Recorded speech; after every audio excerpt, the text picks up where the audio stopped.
So before I get into the formal presentation, what is the risk to cattle of wild cherry leaves?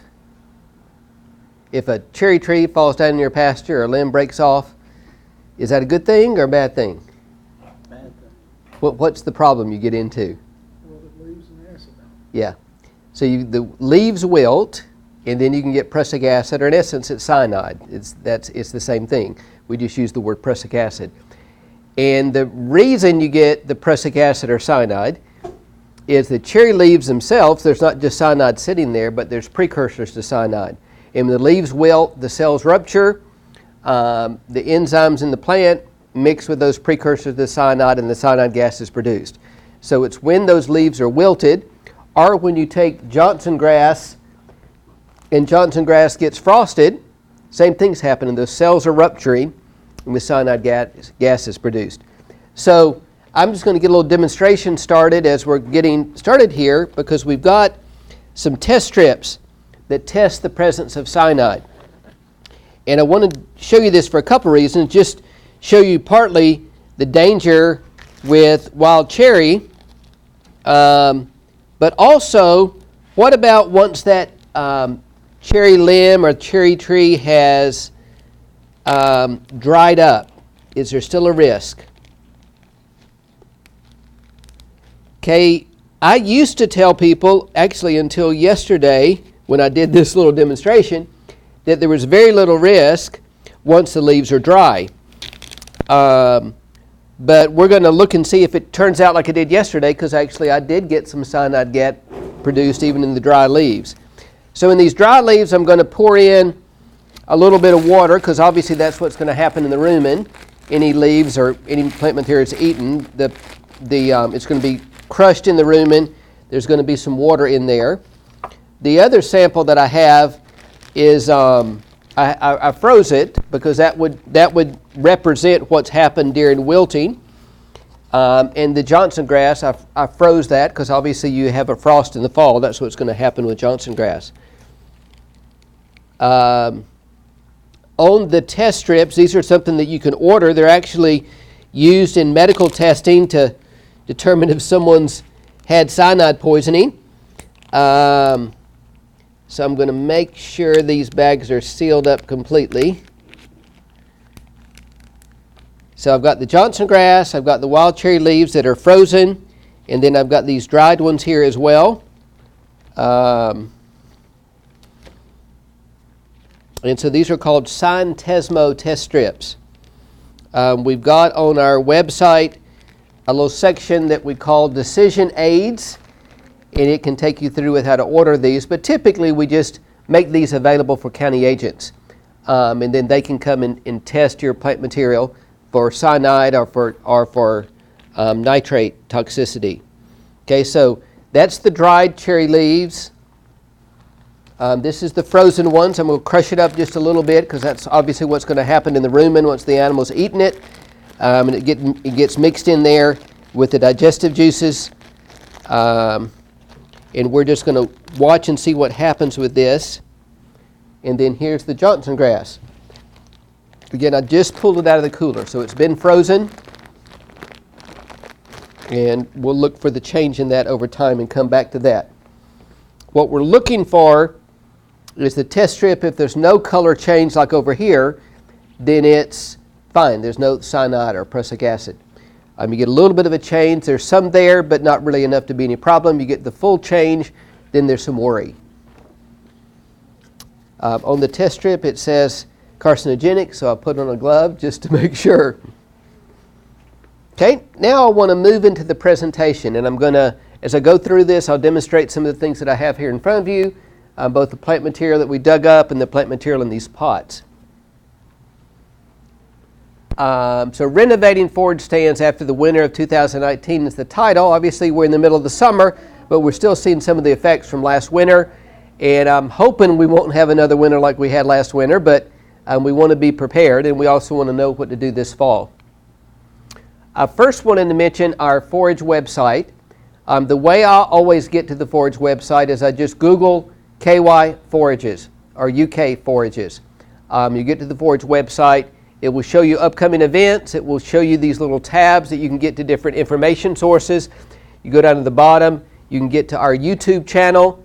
That YouTube channel, every major presentation that we give in Kentucky on forages, we record that, so you can go back and listen to that. And again, you could Google YouTube KY Forages, or you could just go to the bottom of our website to look for that. But today my main topic is talking about what happens after you've been feeding hay or animals have been on a pasture and they've kind of grazed it in the mud. Anybody had an experience like this? It's pretty hard not to if you're feeding hay, unless you've got a lot of concrete or a lot of rock. And this was typical last year, a whole lot of mud. What's probably more typical most years is we get areas in fields where we're hay feeding. So, what do we want to do about that? It's a little easier to handle it if it's just a small area. It's obviously a lot harder to handle if it's a whole field. But let me give one example. And this kind of, it's both a show and tell, but it's also telling you kind of the first thing that you need to think about doing if you've had damage. This is a photo from the Southern Indiana Purdue Ag Center. In southern Indiana, not too far from Louisville. This was taken in December. So they had stockpiled forage. I know that if you come close to the screen, it changes, doesn't it? So we'll do what, Katie? Try clicking again. Okay. I'm going to do that. It's very touchy. And then, well, let me keep talking. It'll probably change in a second. So they had stockpiled tall fescue for December, and they were grazing that through the winter like they've done many times. I'll talk about stockpiling in a little bit. Then they put the cattle in and they started grazing, and they were grazing in strips.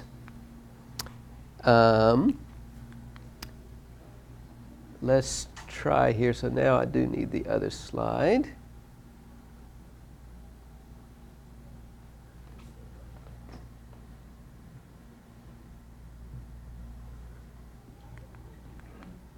Okay, so this is after they grazed it, December 23rd.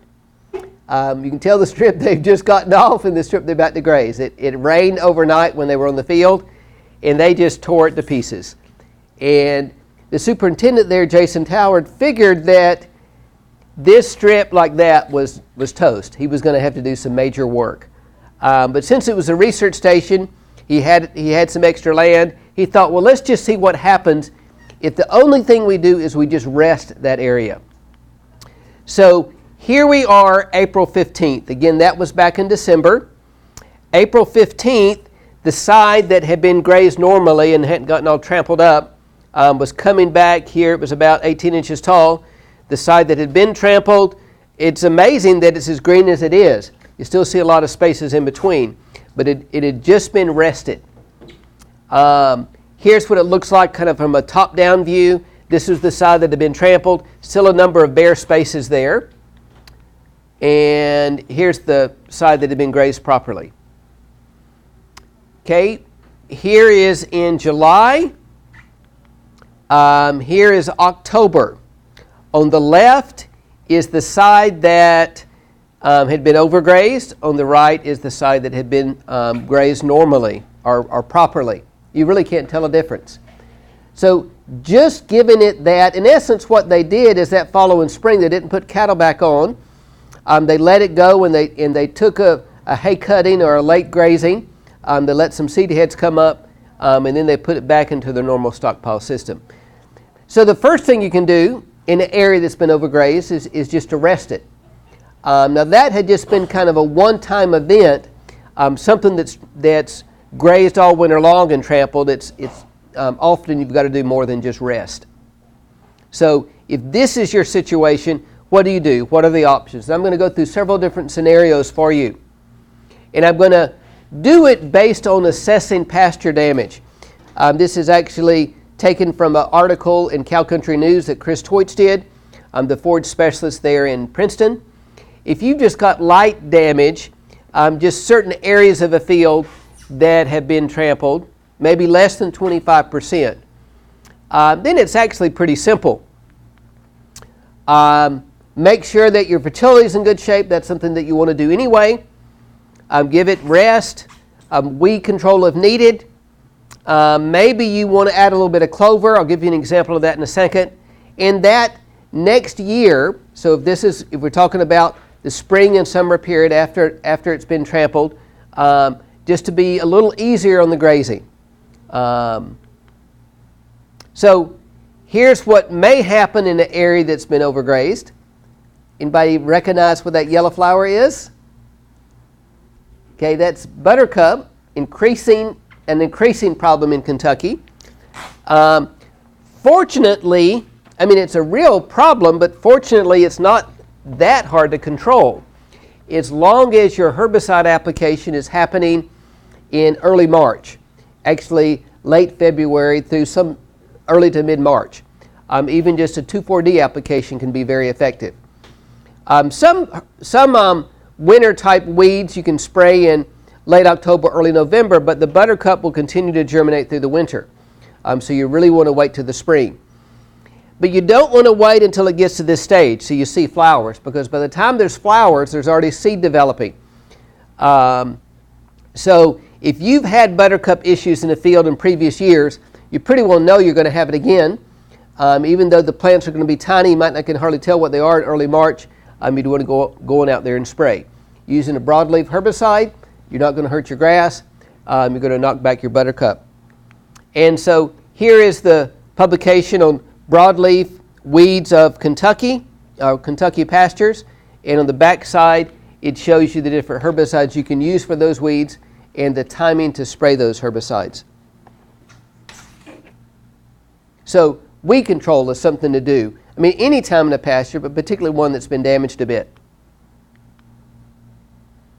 Okay, the late winter, a good option to do is to try to do a little bit of seeding, particularly with clover. And an easy way to get clover started is frost seeding. An important point is to control the competition. Graze it down close before you seed. Now you may not have to graze it close if it's been grazed close over winter, but then to graze it again after the grass gets up. I mean, for example, if the fescue gets up here and the new clover seedlings are just getting started, then even if you've done a good job of frost seeding, the clover seedlings can be overshadowed or shaded out. So a quick grazing there in April to knock back the fescue or knock back the orchard grass can make a big difference. High quality seed is important, correct seeding rate. We've got an excellent publication here on renovating hay and pasture fields. It goes through more detail with that, particularly adding clover into existing pastures. Now it's fine to add clover in the late summer, early fall. Obviously you can't frost seed because we don't have frost yet. You'd be using a no-till drill, but that works well. It's just you want to make sure to get clover established enough to make it through the winter that it's put in the ground in mid to late August to early September. Whereas grasses, you can see those even into late September, but the clover often won't get enough size on it to make it through the winter. So frost seeding, we often talk about 6 to 8 pounds of red clover, 1 to 2 pounds of ladino clover. If your land has some poor fertility conditions, low phosphorus, low pH, then adding some annual Lespedeza, which will handle those conditions, is an option. Now I'm showing you this because here's normal plants with ryegrasses, alfalfa, red clover, orchard grass, tall fescue over here. Here's growing under a shaded area. So the same thing between these two plants. The point I want to make is that the clovers are very spindly here in comparison to where it's growing with full sunlight. Okay, so this is what I'm talking about, reducing the competition. Because if those clovers are trying to get started with a lot of shade, either you didn't graze it close to start with, or you let it grow up real tall and didn't graze it back. Then you have really spindly plants that don't get started as well. You'll also notice that the orchard grass under shade is doing much better than the tall fescue. Orchard grass is more shade tolerant, so it will handle conditions that you have more shading. I mean, we know that if you go under a tree in a pasture, typically what you're going to find is a grass is more orchard grass than fescue because of that shade tolerance. Okay, so let's say your damage wasn't just that mild damage, that you could just kind of fix it by some herbicide spraying, maybe some frost seeding of clover. You've got more moderate damage. If you put a grid down like this, you would have 2 of the 4 squares that had a fair bit of damage, meaning that you had 50% of the area damaged. You're going to have to do a little bit more work there. Again, it's always good to soil test and adjust the fertility. But here you may be not just adding clover, you may be, or I would encourage you to think about overseeding with a grass legume mixture. Now, we don't get as good a success with seeding grasses in the spring as we do in the fall.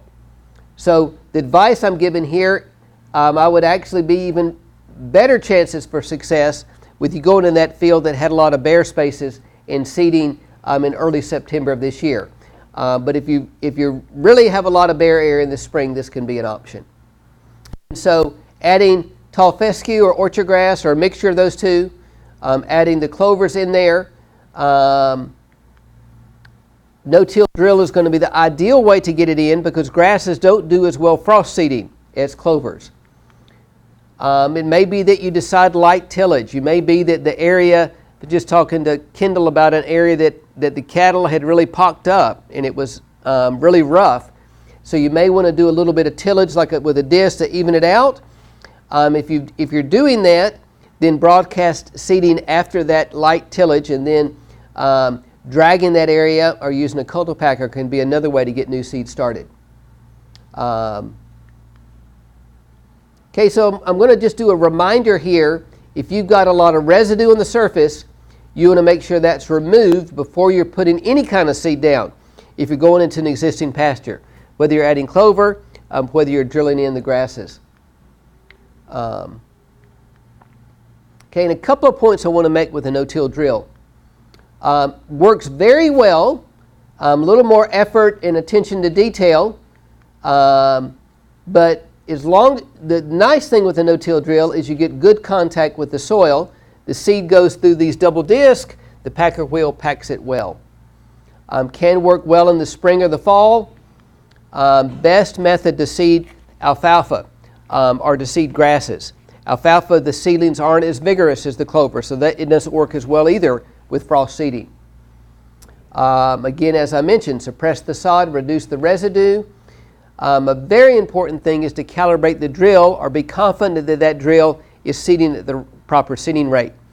On the YouTube channel, we've got an excellent calibration, just short video that Chris Teutsch has put together on calibrating no-till seed drills. But one of the most important things to do in seeding with a no-till drill is to make sure that you've got the right seeding depth.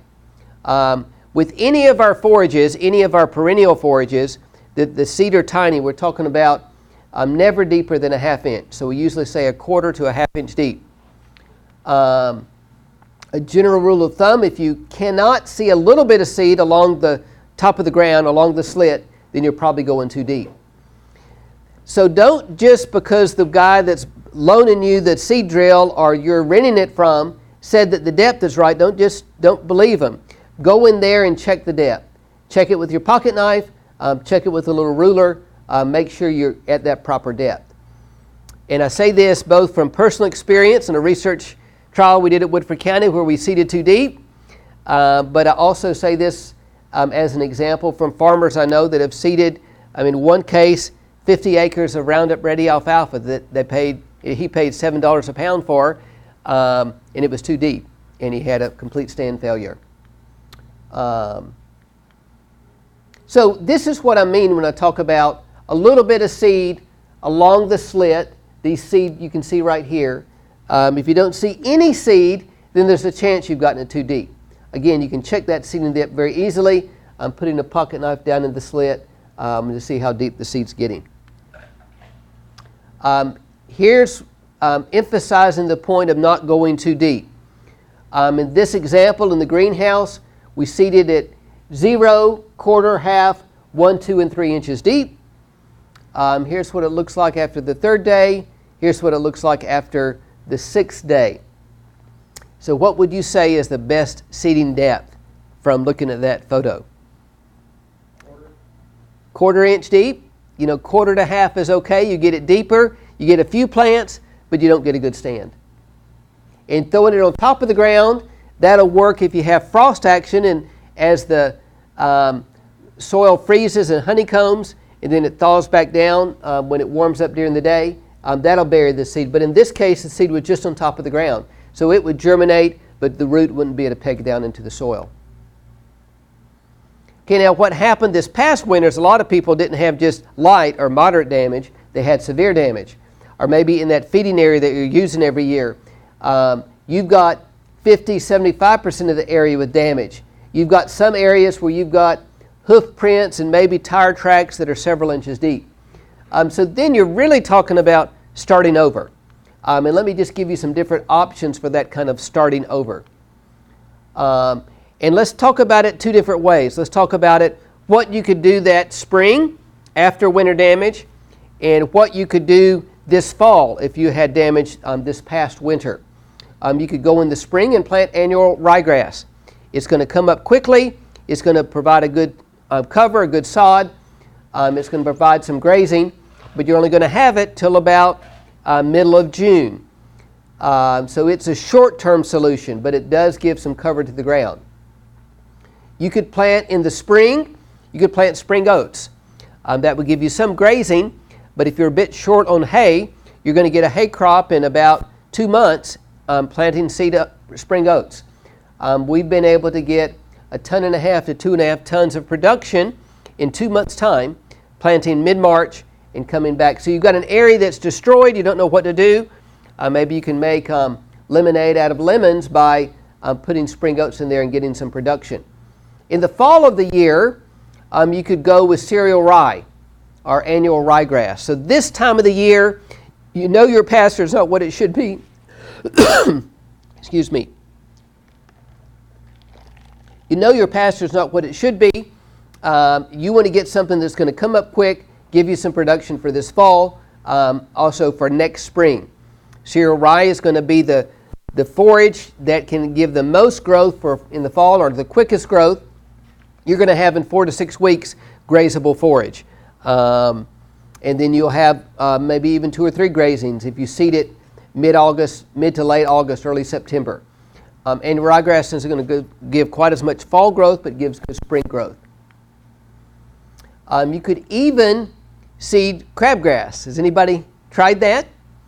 I want to be real careful in how I say this because I don't want to get known as the person that's spreading out a new weed. I had a producer, though, just this past winter. He said, I've got an area that every year I feed there. Every year it gets trampled, but I get a good flush of crabgrass every spring and summer, and the animals like it. What should I do? And I said, count your blessings. You've got this feeding area that you use. That's fine. A lot of people do that. You've got a very high quality forage growing in the summer. Then use that. And it's going to be reseeding itself and you're okay. The problem is often you don't get a forage that animals will eat. You get a lot of weeds that are problems, or you get a grassy weed like foxtail or barnyard grass that they're not going to consume. So when you do have crabgrass in your pastures, it can be very useful for the summer. And some people are using that as a seeded forage. You seed it once, you will let it go to seed itself in the late summer, early fall, come back the next year. We've actually got a new series of publications on the website on all the main summer annuals. I give the example here of crabgrass, pearl millet, but we've also got these 2-page publications on sorghum sudan grass and foxtail millet and straight sorghum, forage sorghum. Okay, but again, those are more short-term solutions to that major damage. So let me go into more long-term solutions, because most of us don't want to just be having to plant annuals all the time. We want to think about getting those pastures back into good shape. So again, anytime that you're doing planting seed, you are just maintaining a good pasture, you want to make sure that the fertility is in good shape. So you soil test. most of us want to think about reestablishing a good cool season base. So whether it's tall fescue here, orchard grass, Kentucky bluegrass, or a combination, adding some legumes in there, that's the mainstay of forage production in Kentucky. And as I mentioned, it can be difficult in the spring because when you plant grasses in the spring, they don't do as well frost seeding. So say you're going to get them in there, you get it planted in the middle of March, into March with a no-till drill. The seedlings get up, they're a couple of inches tall. You get into late April, early May, and you get into a dry spell. They often are going to be struggling. This past spring, we actually have had sufficient moisture that spring seedings have worked in many cases. But we typically say your best success is fall seeding. So that area that's been trampled over winter, most of the time I would say if you want to get a new permanent cool season base started, do things that summer like control problem weeds. Kind of prepare for late summer, early fall seeding. And a few things that you could do to prepare for that late summer, early fall seeding. You could use a summer annual smother crop, something like sorghum sudan grass. Drill it or broadcast it into that area. Maybe that area is so pocked up from the cattle grazing you're going to disc it anyway. That's going to be a perfect seed bed to get a summer annual started. You could graze or hay that. Use a non-selective herbicide like Roundup in the late summer. And then you've got a good seed bed to go into to seed your new cool season mixture. And cut in height 3 to 4 inches. I'm just saying that. I'm saying here to produce a seed head. I'm talking about the following year. You seed in early September. You really don't want to be on that pasture, or if it's a hay field, that fall, or if you are just very light grazing. And ideally, if you let it go to seed or late boot, early seed head stage and cut it for hay, and then graze it 3 to 4 inches, you've got a lot better chance of getting a good permanent pasture established. Let me give you an example of this. You could go with tall fescue alone.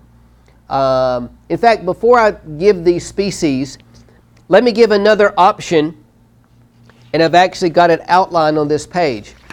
So you think to yourself whether it's in a pasture that's been overgrazed or whether it's just one that you've got a lot of problems, a lot of issues, maybe weeds and undesirable grasses. So you could plant that summer annual into that area. Another option, rather than what we'd call using a smother crop, is you're just going to use 2 applications of Roundup. We kind of phrase it here as spray, wait, spray. So even right now is not too late. You could go into an area that you know there's problems. You know that you've been thinking to yourself, I need to redo this area. I keep struggling with weeds. I can't get on top of it. You could go in and with a high rate of Roundup, early to mid-July, spray out that whole field and just leave it. Let everything dry down. But you probably haven't killed some of the problem weeds. So you go back 4 to 6 weeks later, say late August, do another spray of Roundup, and then you can do your seeding. And the fortunate thing with Roundup is you can seed a week after spraying, as long as that plant material is dried down. With the broadleaf herbicides, all of them have a waiting period. So if you've got problem weeds in a pasture now that you want to do some overseeding, then you'd want to go ahead and be spraying as soon as possible. If you want to do put in some more forage seed in there in the early fall, in September. And some of the herbicides have an even longer waiting period than that. So typically the waiting period is 1.5 months to 2 months. Some of them have even longer, particularly if you're going to put clovers in. Okay, so either you've had a summer annual, you've sprayed that out in late August, or you've used this 2 applications of Roundup. Then options would be like tall fescue alone. And we've got a number of options of new types of tall fescue. I particularly like the novel endophyte fescues that have an endophyte in the plant, not unlike Kentucky 31, but they don't produce the toxins. One example is the Lacefield Max Q2, that there should be ample seed available. We've got more list of the different varieties in our variety test publication, both this summary publication and also individual publications on our website. And I've got copies of this up here, up in the front. So tall fescue, if you're going to see that, the recommended rate is 20 to 25 pounds per acre. Tall fescue, red clover, white clover mixed together, then we wouldn't do quite as much tall fescue. We'd add in the red clover and white clover. One advantage to the tall fescue alone is if you get into weed issues, then in October, November, you can go with a broadleaf herbicide, take out those weeds. And then frost seed clover next winter, next February. You might wait even a whole year before you go in with the clover. Make sure you've got on top of weed issues. You may go with a mixture of tall fescue, orchard grass, and clover. All kind of combinations. The important thing is before you do this complete new seeding, you make sure everything that was there has been taken care of, has been knocked back, has been killed. That's going to be the best chance of getting a good new stand. Overseeding is the next best way to do it. But I guess I don't want to overemphasize it, but if you've got a real problem area, then often starting over makes sense. Okay, don't overgraze the new seedlings. Tall fescue forms a great sod. We can put a lot of cattle on that. It can handle a lot of abuse. But it's a pretty slow to get going plant. It's going to take about a year before you really have a good sod. So you want to wait before you have much use on that pasture if it's been a complete reseeding for 6 months. And even a year before you put it back into kind of regular use. That way you're going to have a stand for the long term. But if you put animals back out there a couple of months after seeding, then you'll probably be fighting the same weeds and other things. I was at a meeting and it had a number of people that were from local horse farms. And somebody told me before the meeting that they did everything they were supposed to with pastures. And one of the things they did is they overseeded with orchard grass and bluegrass every spring and every fall. And I didn't say much to them at the time, but a little bit later I talked about the fact that if you, rather than focus on overseeding every spring and every fall, if you would just overseed once, fall preferably, and then take the horses off of it, or take the cattle off of it, if you're a cattle producer, give it a rest, you've got a lot better chance. Now, a seed company guy came up at the end, and he said, Ray, you really shouldn't tell them that. We make a lot of money selling seed to people that overseed every spring and every fall, and they never take their animals off, so the little plants never get a chance to go. So if you want to help out the economy of the seed companies that overseed every spring and every fall, if you want to help out your wallet or pocketbook, then overseed in the fall, give it a rest so it is established well. I want to end with a slide of just encouraging you to think about a plan. For example, if you say, I need to do something, I've got some weed issues, but I've also got clover in that pasture. Now is the time to think about what can you do about it. You could spray out those weeds now or this fall, and then frost seed clover in mid-February. If you use a herbicide like a 2,4-D or Banville, then you're only going to have a few month waiting period before you can put clover in. So that would work to spray in October, frost seed in February. If you have some real major problem weeds like a tall ironweed, then the herbicide that would work best would be something like Grazon Next. It has a 6 to 8 month or longer waiting period before you can put clover in. So that wouldn't be something you could use, and then frost seed clover. But think about what you can do now to be preparing for frost seeding next fall.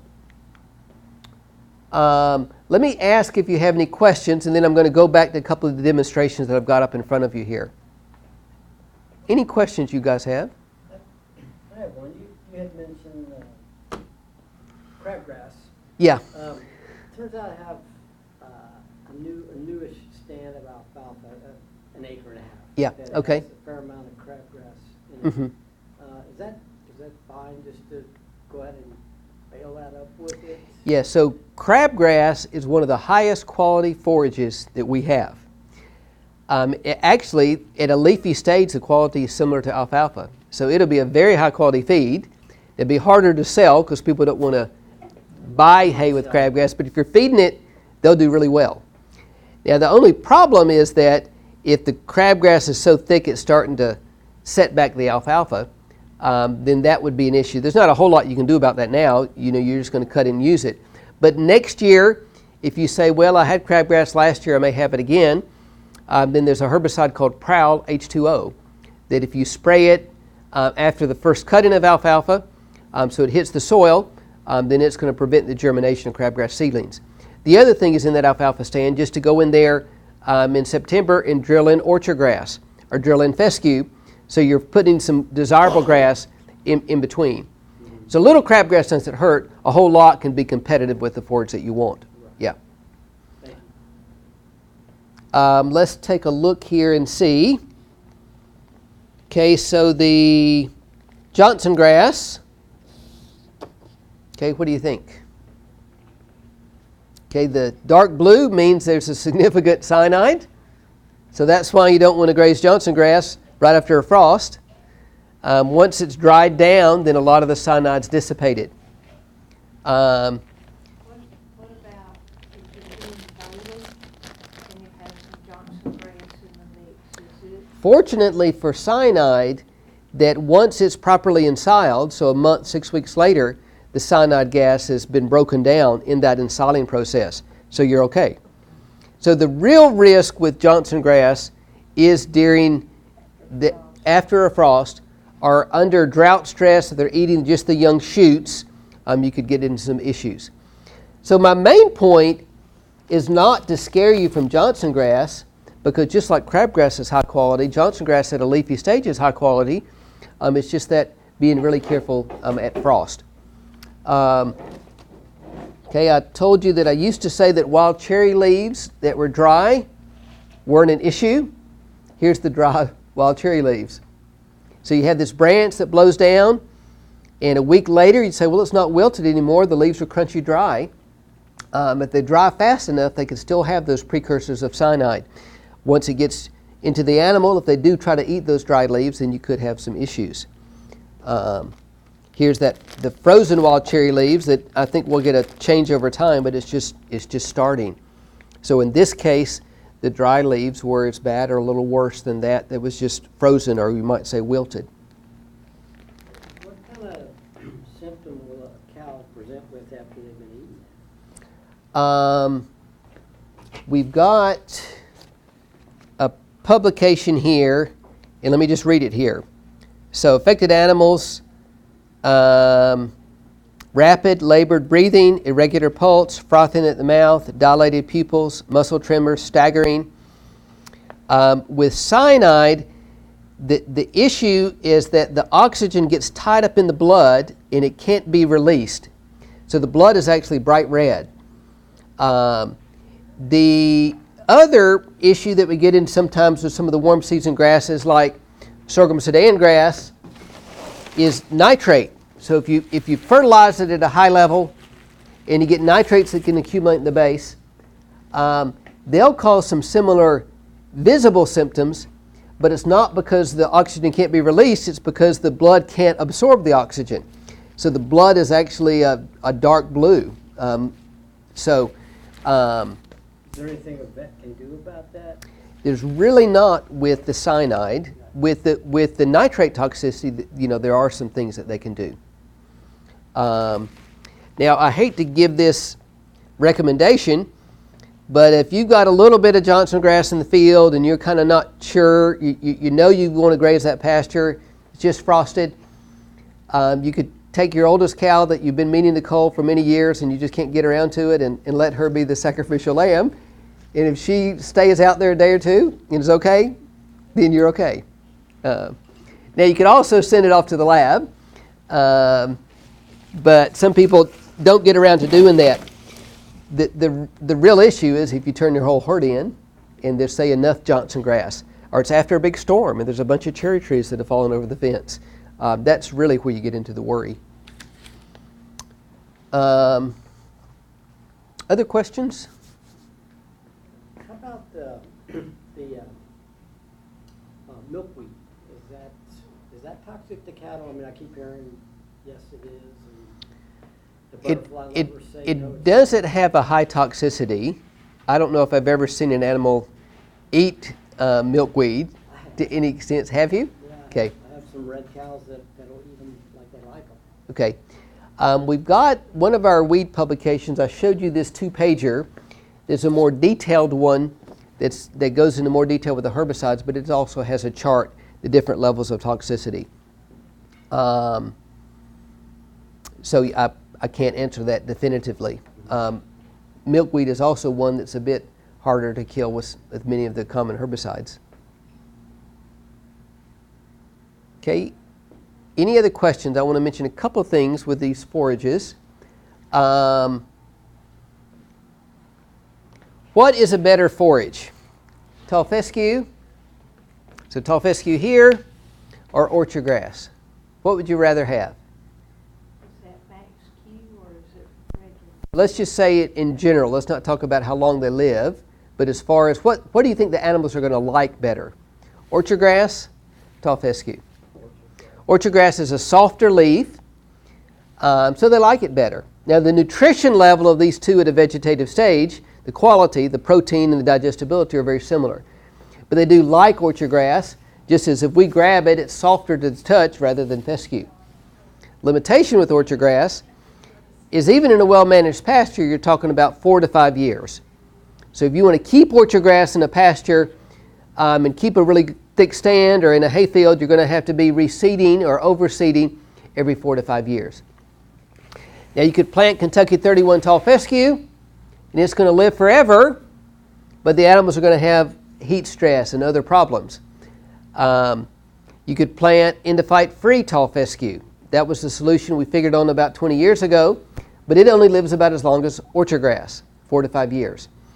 Or that's where the novel or beneficial endophyte tall fescues, like I mentioned the Lacefield Max Q2, they've got a beneficial endophyte in the plant that helps survival but doesn't have any of the toxins. So that's really what I'm recommending in planting a fescue. You might as well plant something that's going to live 10 years or more than something that's only going to live 4 or 5 years if you're going to go to the trouble to plant it. And actually, having a mixture of fescue and orchard grass is not a bad idea. You'd have to add a little bit more orchard grass over time, as long as you are rotationally grazing. Because if you leave animals in a pasture for weeks at a time, they're going to graze the orchard grass and they're going to regraze it, graze it down into the ground and set it back before they ever really start grazing the fescue very much. But if you're grazing a few days at a time or a week at a time and taking them off, giving a rest, then these two can be compatible. Orchard grass does better in the shade areas, the fescue does better in the sunny areas and the poor fertility areas. What about planting alfalfa? Is it a good forage? It's a great forage. The issue is you need a really good soil. You need a well-drained soil. You need pretty high fertility. In essence, you kind of need crop ground type of soil. So we don't do a lot of planting in our pastures because typically our pastures aren't our best soils. But it can be grazed as long as it's given a rest period. A huge benefit of alfalfa is it's got this taproot. Now we just dug it up this deep. I've got a root that we dug up the root is 5 feet deep. I didn't bring it today. Alfalfa roots will actually grow 3 to 4 feet per year. A 5-year-old stand, if it's a deep soil, can go down 15 feet. That root that's 5 feet deep that I have for demonstration, I told my technician, I said, you know, I really wanted one 6 feet deep. And he said, well, actually, Ray, this one's not even 5 feet deep. At 4 feet, it turned sideways because it hit bedrock, but I went ahead and stretched it out so it looks longer. So in our conditions, we don't always get the real deep, but even 4 or 5 feet deep is going to take up a lot of water. Red clover also has a taproot. Red clover, though, the survival is about 2 to 3 years. So it has a benefit of being able to grow in the summer, unlike white clover and the cool season grasses, but you just don't get as good a longevity. But it has some of the same benefits that alfalfa does. So one thing I want to do it's just giving an example of how to decide what variety that you want to plant. So we talk about choosing a good variety. That's okay, because I'll get it off there in a minute if I need it. Oh, I've got plenty. So the best example is to probably turn to the second, I guess it's the third page. And we've got a chart here. It's called the Summary of Kentucky Red Clover Yield Trials. So this whole publication, every table is a different one of our forages that we've tested in our variety test program. And we've summarized the data. The way we've summarized it is you see all the varieties on the left side of the page. And then if you look on the far right side of the page, you see these percentage numbers, 96, 108, 78. What that means is 100 is average. So what you're looking for in looking at these numbers is you're looking for higher than 100%. It will give you a variety that's done better than average. Every one of the columns is a different test that we've had, but the nice thing on that far right-hand column, it gives you the summary over years. So when you all look at that, what would be a good red clover variety to choose? Cinnamon plus. Okay, Cinnamon Plus, we look there and it's 108% of average, so well above average. Okay, what about the common red clover below Cinnamon Plus? 78%. Okay, you're not going to go to the store and it's not going to say common on it. That just means that there's no variety. We also call it variety not stated. They may have some name for it. They may say super duper red clover, but if you look on the seed tag and there's no variety name listed, if it says VNS or variety not stated, then it means it is red clover, but it probably came from Western Canada where they grow red clover just a year at a time. So that's not what you want. You want to pay a little bit more and get Cinnamon Plus. Even getting Kinlan, you look down there about middle of the page, it's doing well even though it was released back in the late 1940s, released from University of Kentucky, but it's still a well-adapted variety. But if you buy Kinlan, you want to make sure that it's certified seed, that it has a blue tag, meaning it's guaranteed to be that variety. Because you look right down below Kinlan, it says Kinlan uncertified, meaning the company is really kind of being a bit dishonest. They're calling it Kinlan, but it doesn't have that blue tag, that guarantee. It did 72%. It's the same as the common, and that really is what it is. They're just calling it Kinlan because they know that name attracts interest. So any of the different forages that you're planting, from the tall fescues and orchard grasses, white clover, red clover, this gives you a good rule of thumb as to what are the best varieties to plant.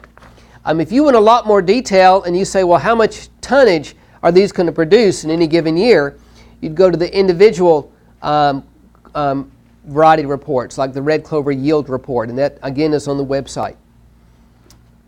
I won't, with our time getting away from us, I won't go to the website again, but there's a tab there that says variety test. So any last questions you guys have? Okay. Question. Sure. Is there a disease rating on orchard grass varieties that's been published anywhere? I wish there was, but there's not.